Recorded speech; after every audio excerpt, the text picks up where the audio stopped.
Oi, eu sou o Glenn, sejam todos bem-vindos a mais um vídeo, nesse que eu vou trazer 2 livros para conversar com você.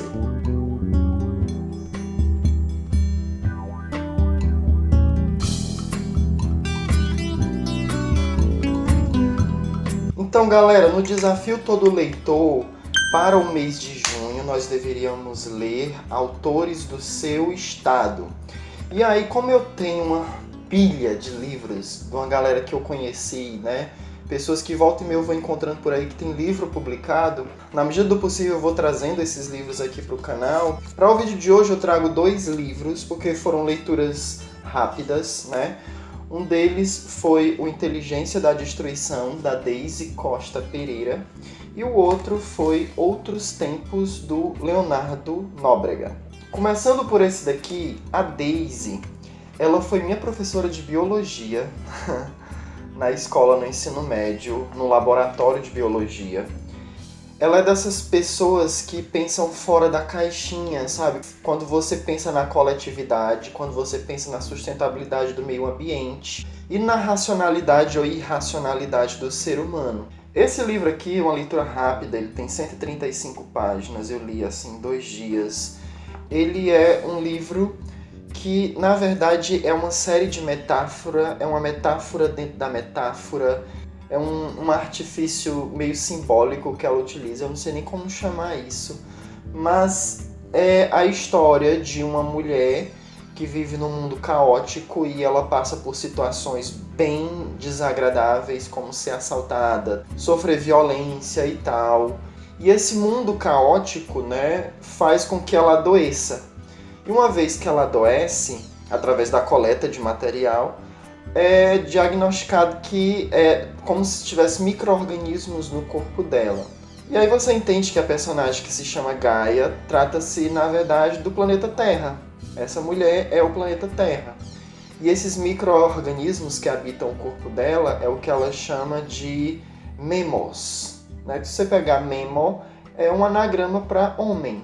Ela se dá essa licença para contar a vida desses memos dentro do organismo da Gaia. Você vai entender claramente que são pessoas normais, comuns, né? E que vão trazer para o leitor episódios, né? Vai pautar ali episódios distintos de violência, de injustiça, de destruição, de poluição, de autodestruição, né? Enfim, trazendo uma alusão, né? Uma apologia para a situação dos homens habitando o planeta Terra, né, e essa irracionalidade que a gente tem de destruir a casa onde a gente mora. No geral, esse livro, ele traz essa dicotomia, sabe, entre o ser bom e o ser em ser mal, relativos ao ser humano, às práticas do ser humano. E ao mesmo tempo que é dicotômico, é um paradoxo muito interessante, porque o ser humano é racional, né? Ele é um ser pensante, ele é capaz de pensar, de elaborar, né? Tanto é que nós temos métodos científicos, mas ao mesmo tempo, apesar do ser humano ser pensante, ele não se toca, né? Ele não pensa sobre as consequências das suas próprias ações, né? Então, se a gente é pensante, por que a gente joga lixo na rua? Por que a gente não aprende a reciclar? Os cientistas estão aí buscando maneiras de colonizar Marte, né? Para que Marte seja um planeta habitável, por exemplo, que ele tenha vida, mas a gente não está fazendo pouco esforço para que a vida permaneça aqui. É interessante essa questão, é um livro muito reflexivo. E o livro Outros Tempos, do Leonardo Nóbrega, é o seguinte: eu conheci esse moço na mesma feira em que eu conheci o Paulo Henrique Passos, né? Que já falei do livro dele aqui em outro vídeo.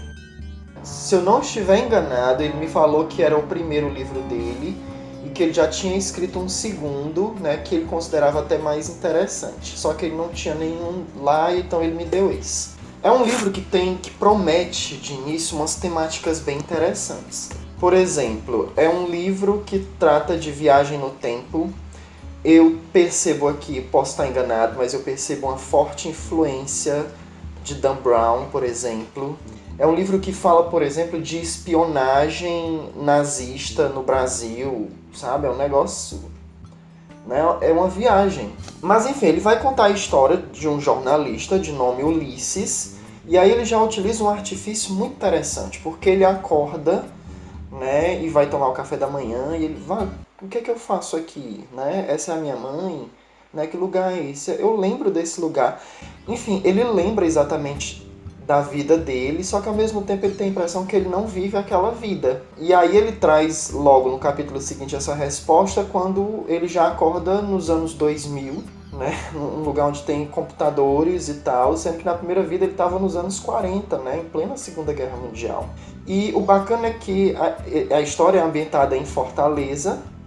Então, nesse vai e volta, ele pontua locais da cidade, inclusive como esses locais eram nos anos 40. Então, para quem é de Fortaleza, é um livro muito interessante. E esse jornalista, ele é aquele típico jornalista entrão, tipo jornalista que se arrisca, que vai para os locais perigosos para cobrir uma matéria, para investigar, né, que trabalha em paralelo com a polícia, às vezes atrapalhando o serviço da polícia e ora ajudando. Em um desses casos que ele está investigando, suspeita-se ali a partir da morte de uma francesa, né, de nome Camille, que por coincidência parece muito com a Camille francesa que esteve aqui no meu canal no vídeo do Madame Bovary.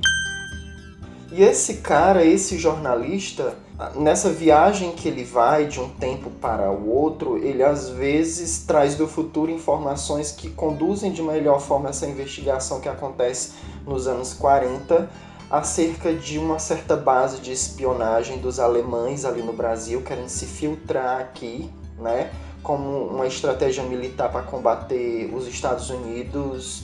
É um negócio, a gente não sabe ao certo o que está acontecendo, mas que é estranho esses alemães no Brasil, inclusive recrutando jovens brasileiros com agentes duplos, com um personagem aí que o narrador onisciente te revela que ele se faz por amigo do Ulisses, um colega jornalista, mas ao mesmo tempo você sabe que ele está envolvido com essa máfia alemã. Eu gostei particularmente dos capítulos narrados em Guaramiranga, porque eu já fui para lá, então é como se eu revivesse, eu viajei mesmo para Guaramiranga lendo esse livro. Adorei esses capítulos de Guaramiranga, que é um dos locais mais bonitos do Ceará. Mas a gente demora a entender qual é o arco central dessa história, porque ele injeta tantos episódios paralelos que você não sabe exatamente o que é a espinha desse texto. E há uma mudança no estilo desse livro da metade para o fim. Há uma melhora, porque, por exemplo, nessa primeira metade eu percebia, achei muito estranho o fato de ele atribuir para os personagens falas e narrativas em um estilo, numa semântica, com uns floreios característicos do narrador. Então ele colocava isso na voz do personagem, então eu achava muito estranho. Por exemplo, Ulisses chega na igreja e fala: "Padre, o senhor por acaso viu aqui passar uma morena que é difícil de se esquecer, de olhar penetrante? Você viu ela, padre?" Ninguém fala assim com o padre.